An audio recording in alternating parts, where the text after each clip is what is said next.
room for some more investment.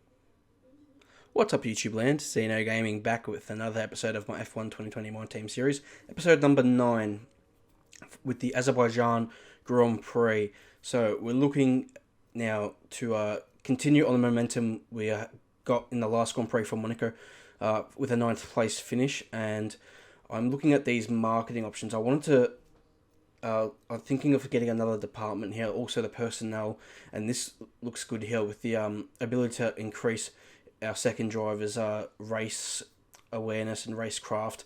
So $1.5 million there is spent for good use. Really trying to even out these departments, really invest money to, because you know the aim of it, at the end of the day, to make money, you got to spend money, and that's what we're doing to invest. We're really investing into this team as much as we can, just putting our money where it is and just trying to make this team as good as possible. As you can see from the last couple of Grand Prix, we have some upgrades to the car with no issues, which is a good sign. So yeah, hopefully these upgrades help the car and we can really we've made a good stride forward compared to the other teams in the midfield, and hopefully that means we will be another chance of scoring some good points this week. And hopefully it's not just me, hopefully Antoine can also have a chance of scoring some points for us. Anyway, we move into the Grand Prix, and this is Q1, so this is our first run in Q1, and here I almost put it into the barrier, but that's really just completely ruined my lap, and we've also got a driver behind me. So first set of tyres, I didn't even set a second lap, so I didn't set a time lap, so now we've got 30 seconds left in the session, and we need to make something happen here in Q number 1, or else we'll be last on the grid. So anyway, we now come the run to turn 3. I really do enjoy driving this truck. It's a great challenge, and I do like street circuits, even though Monaco is just something that I've always struggled with, avoiding the barrier. This has just always been a great challenge, this track, and now coming through turn 6 and 7 here, and on the run to turn 8. So yeah, always enjoyed this circuit, as now we're looking for just before the 50-meter board, back to second gear, try and get it nice and tight on the throttle as early as you can. Now just trying to avoid the wall here in the car section. We almost put it into the barrier there again, so just a little bit too deep on the brakes there. And now coming the run here through this this double kind of left-hander, actually not triple, and then this is a difficult braking zone here, turn 15, and trying to get all the way as far to the right, use that curb, bounce it off the wall actually there, so that's going to lose us a little bit of time on the run to turn 16 here. This is the most important corner on the track, most important exit, and we haven't got a good one here, and this is going to hurt our run all the way to the finish line here. So hasn't been our best lap. We've made a couple of mistakes, and we've probably lost a good half a second, maybe more, as we run to the line now. And this, what's the time going to be? We open the DRS. It doesn't look like it's going to be a good one. Where will we place ourselves on the grid? It's not our best qualifying, only 20 seconds, so really poor lap from me there. Really bad qualifying session. Ruined both my laps, really. Just, yeah, I messed up both my laps, and that means we're going to start last. Antoine a couple of places ahead, so a warm welcome to all of you watching at home to today's Azerbaijan Grand Prix, and a race that in its short history has already proven no stranger to drama. A fourth row start is just about as likely to give you a podium as a pole position would. And remember, in 2017 and 2018, both Lance Stroll and then Sergio Perez took surprise podiums here. With 20 turns and a length of 3.7 miles, Baku City Circuit in the heart of the Azerbaijan capital is a real test of a driver's endurance, patience and precision. 90-degree corners through Sector 1 lead into a tightening uphill sprint as we start to circle around the old city. Then a 1.4-mile chase flat out through Sector 3 towards the finish line. Joining me for today's race once again is Anthony Davidson. Now we probably ought to start by discussing Sebastian Vettel. That was a great win in the last race. Can they keep that momentum going this weekend? There are never any guarantees in this business, but certainly the performance last time out would have boosted their confidence coming into this one. With the race minutes away from starting, here's what today's grid rundown looks like. Valtteri Bottas lines up on pole position, and it's Lewis Hamilton alongside. Considering the rest of the grid, we have Leclerc, Vettel, Max Verstappen, and Perez, Raikkonen, Albon, Stroll, and Carlos Sainz, Ocon, Kvyat, Antonio Giovinazzi, and Norris, Magnussen, Gasly, Romain Grosjean, and Antoine Hubert, Russell, Latifi, Ricciardo, and the captain. Now, it's almost time for lights out, so let's go down to the track. After the points finish last race, let's aim to keep the momentum going. So, welcome everybody here today to the Azerbaijan Grand Prix. And after a really difficult qualifying, we're going to be starting last here today. Not what we wanted, definitely our worst qualifying of the year. But I know the car is better than what is 22nd. I obviously think I could have out-qualified the two Williams, my teammate. But I don't know how much higher we could have got up. So, yeah, I underperformed a little bit in qualifying. I'm thinking about strategy. I thought you could do a one-stop with the use of the medium tyre then to the soft tyre, but it wouldn't let me do that on the screen. So I'm just going to try and do that. And hopefully that pays off. I think that should be better because I think I can really stretch these tyres out here today. I don't think the tyre wear will be too bad around this track. So that's the plan, at least strategy-wise, and hopefully that means it will be very quick in the second half of this Grand Prix. So yeah, that's the plan, and we'll see how that goes. But if a safety car comes out early, obviously the hard tyre will be the tyre of choice just to go to the end of the Grand Prix, even though the two-stop could be a little bit viable at that point, because overtaking is pretty simple around this track with the biggest straight of the year. Well, actually, I don't know if that is anymore with the Vietnam coming in, so yeah, actually not sure. But anyway, looking forward to the Grand Prix. I don't know if we can score points today. It's going to be very difficult to be able to do that. And yeah, so we'll see how that all plays out as we get ready and set for the Azerbaijan Grand Prix. You can see already differing strategy with our teammate on the soft tyre, Russell on the medium, we're on the hard tyre. You can see Ricciardo also took a grid penalty and he's back here on the hard tyre as well. We ourselves on the medium, so it's going to be interesting with a variant strategy between different teams. And I actually do like that about this year's game, how there is varying strategies between different teams. And here is Giovinazzi spun on the formation lap, and I did go into the replays to see how that kind of happened, but I couldn't go back far enough to see how that happened, so I just assumed Ericsson hit him. But anyway, we're going to get set here for the Azerbaijan Grand Prix. The Revs arrives here for the Baku City Street Circuit. And let's go here in Baku. And a decent start for us. We pull alongside Ricciardo. We've got better grip on our medium tyre. As now we dive into turn one, we're going to pull alongside the two Williams cars. And they leave us the space. But now they get both better exits than me going around the outside. But we're going to dive back up both of them. And now we're definitely well and truly ahead. We make sure not to run into our teammate. And now it's all about who's got the better Mercedes engine. We're both in overtake mode. He's getting a little bit of a slipstream as George Russell from our teammate ahead. As now we go into turn 3, we outbrake George and we are able to squeeze him out towards the wall and take that position. So we move here into 19th place and following our teammate Hubert here on the opening lap. So decent start. Now can we do anything to dispatch our teammate as we're coming into turn 8 for the first time, and not a great exit there by me, but we went deep into the corner and I don't know, the AI was just a little bit slow there, and I took avoiding action by going past my teammate, so we get ahead of Hubert into 18th place. So that worked out well there, but I had no intention of getting past there. Just the AI very conservative in this first lap, and yeah, you can see he's trying to go down my inside through this double left-hander, and that's just not going to happen. As now we come into turn 15 for the first time, and I almost put it in the wall there, but we keep it clean here on the opening lap, and we now have Pierre Gasly ahead in the Alpha Tauri, who we are directly fighting for in the championship, and then Lando Norris also ahead. These guys on the harder compound of tyre, so we might be a little bit quicker in these opening stages of the Grand Prix on the better tyre, and you can see the slipstream effect here down this long straight. We are pulling very close to the back of Pierre Gasly, even without using overtake mode. Here Can we maybe have a look into turn 1? We're getting ever closer. We're going to have a little look to the inside, but we're not close enough. And we will now follow him through turns 1 and 2. And maybe if we get a good exit out of turn 2 here, we can maybe have a look here. We're very close to the back of him, and we have got a pretty good exit as we put it into overtake mode. And we're getting a good slipstream here on Gasly. We're going to leave. We're going to turn overtake mode off.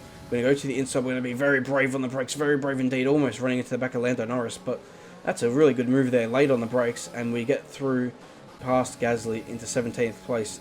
Lap 4. End of lap 4 of this Grand Prix. You can see we've got the DRS here on Romain Grosjean, who's been passed by Lando Norris.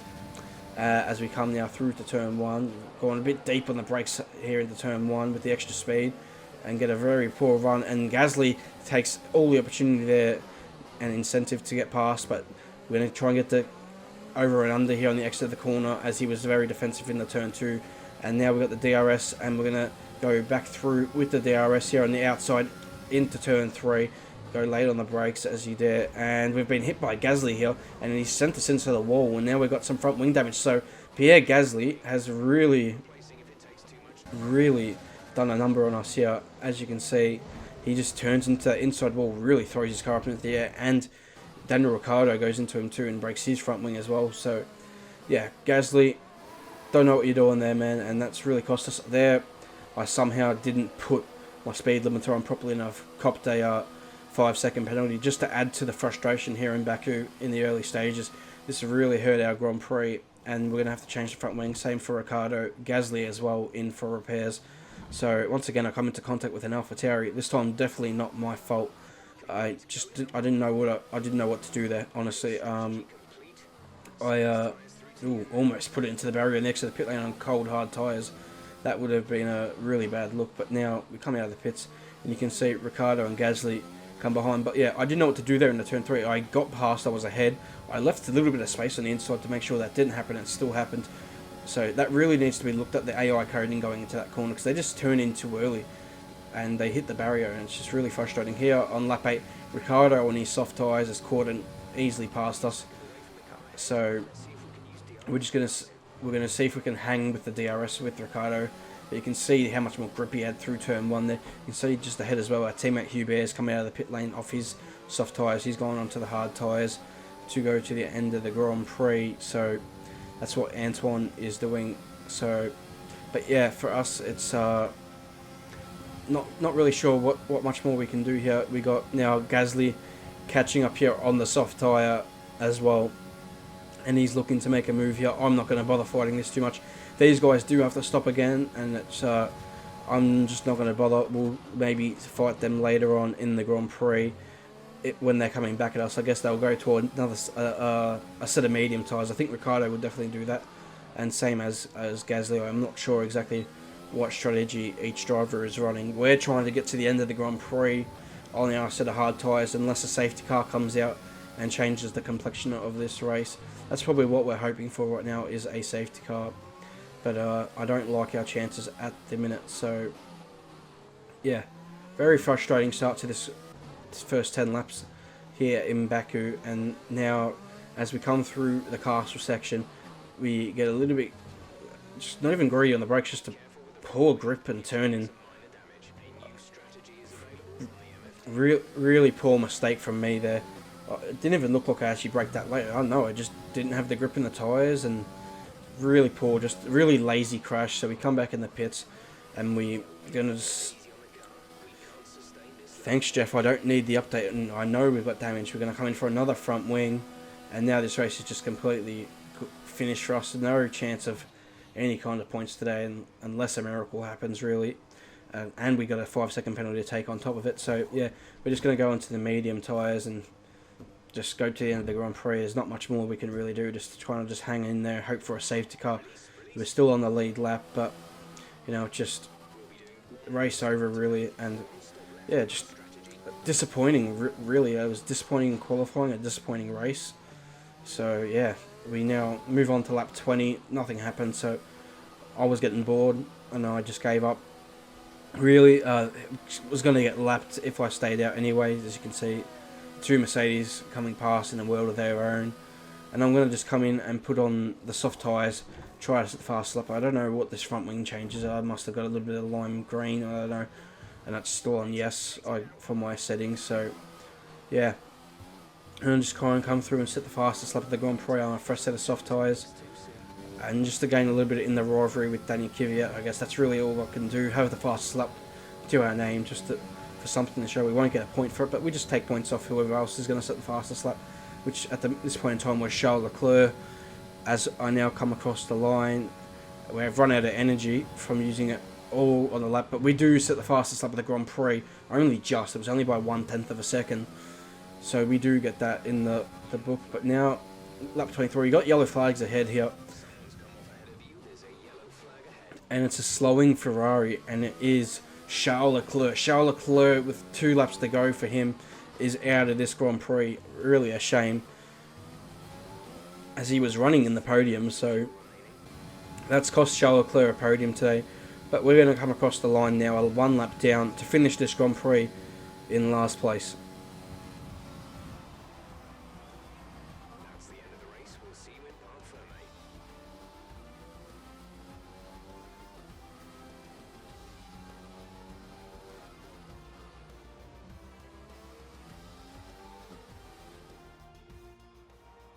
Yet another historic win under their belts. Well done to the team at Mercedes. Anthony Davidson, a resounding victory today. What set them apart from the rest? Well, I honestly feel it was down to the driver and car today. I mean, we can talk driver skill all day, but if you don't have a solid team to back that, you're never going to get anywhere. When you hit that sweet spot of having both an excellent driver and an incredible car, that's when you see results like those we witnessed today.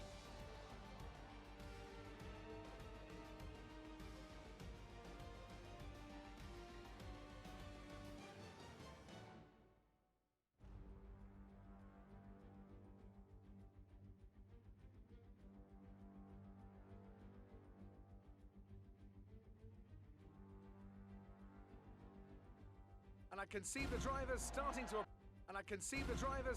approach the podium for the victory celebrations. A real team victory today. Everybody played their part. Congratulations then to Mercedes, your race winners today.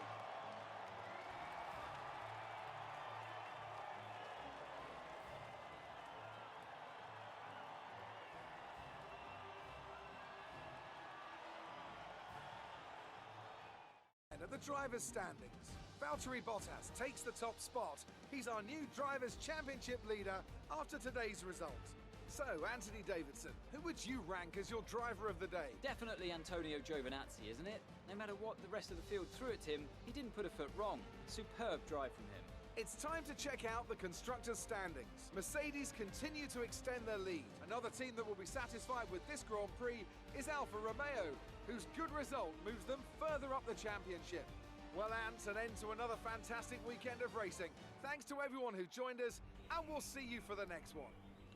So that was the Grand Prix here today, guys. Just, yeah, really disappointing result. Valtteri Bottas wins the Grand Prix from Lewis Hamilton. Mercedes really starting to flex their muscles, showing that they're the best car week in, week out. Even though Vettel did win last time out in Monaco, this is just a truly reflective performance of their pace. And if you did notice, Kimi Räikkönen had an amazing Grand Prix for Alfa Romeo, and they have gained a lot of points compared to us and AlphaTauri. And it's going to be very difficult to catch that amount of points up over the course of the season if they continue to score points. But you can see what a result from Räikkönen really here today. 4th place in the Grand Prix. He beat Perez, he beat Verstappen. I don't know how Räikkönen has pulled off that performance today on pure pace. And Giovinazzi, even with an 8th place finishes.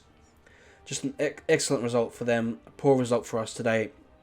So, yeah, not really much more to add there. Just a disappointing result, and unfortunately we don't get the objective for a 12th place finish or above. But, you know, it is what it is really, and hopefully we can move forward to the next Grand Prix in Montreal, Canada. One of the most likeable tracks on the calendar, really, and it's a short turnaround to Canada as well, as you can see on the calendar. So we'll be in Canada the very next Grand Prix. Actually, no, we're not in Canada the next Grand Prix. Next Grand Prix is it Canada or is it France? Now I'm starting to confuse myself. It is Canada. I don't know what I was on about there. But yes, so Canada next Grand Prix. What do you think of this one? And we need to make we've got some resource points to use, and we might as well use them. So just thinking about which upgrade could be best for us. I'm looking at these chassis upgrades. I'm looking at these aero upgrades here with the 9th best car in terms of the chassis department on the grid. So a better chassis would really help. We're quite because we have that Mercedes engine. We've been quite well off in terms of the engine department, and it's only the Ferrari cars that are really better than us, and Mercedes, the works team. Aero, we're a little bit better than our chassis department, but you need to keep on top of these things. It's aerodynamics is what Formula One is all about at these days. So maybe the aero package is something we lean to a little bit more, have a bit more speed and high speed stuff. It's really a difficult decision. But then engine power, you can see we're right in the middle of the pack. The worst of the Ferrari and Mercedes powered cars, obviously better than all the Renault and all the Honda powered cars. So it's obviously not a disaster, but you need to keep up with development there. And it's a really difficult decision what to invest our resource into at the moment. Not really sure. Maybe chassis, as that is where we're lowest currently compared to the rest of the grid, would be a smart decision for us. But I'm not really sure where to invest that in at the minute, and I'm just going to have to think about that a little bit more. So moving on, I was just curious if you guys, we've got these sponsor objectives and stuff, but the championship standings and how that's all looking I'm not really sure what our specific goal is this year in the championship. You can see our results from this year has been very up and down. Had some great results like in Monaco and the Netherlands, but then you've had the results like today in Baku where we just didn't perform. So it's a difficult and topsy-turvy season we have been having so far in our return to Zeno Racing in this foundation of this new My Team mode. It's an exciting game mode, and but yeah, hopefully we can just think of something to invest here. And I'm thinking about aerodynamics. I think aerodynamics is what helps progress a car, making it as fast as possible and just in the corners, in the high speed, and hopefully that will help us in the future. We're not going to get this upgrade probably for the next few Grand Prix. Maybe Silverstone is when that comes to the car. It's a big upgrade as well. We've got a durability upgrade, but not too worried about that at the minute. So yeah, anyway, I hope you guys all enjoyed today's episode here. If you did, please leave a like on the video. Would really appreciate that, as well as subscribing to our channel for plenty more F1 2020 My Team content. And yeah, so the next race for the Canadian Grand Prix, one of the better Grand Prix of the year. So it should be hopefully what is a really good race. And until next time, guys, I'll see them. Goodbye.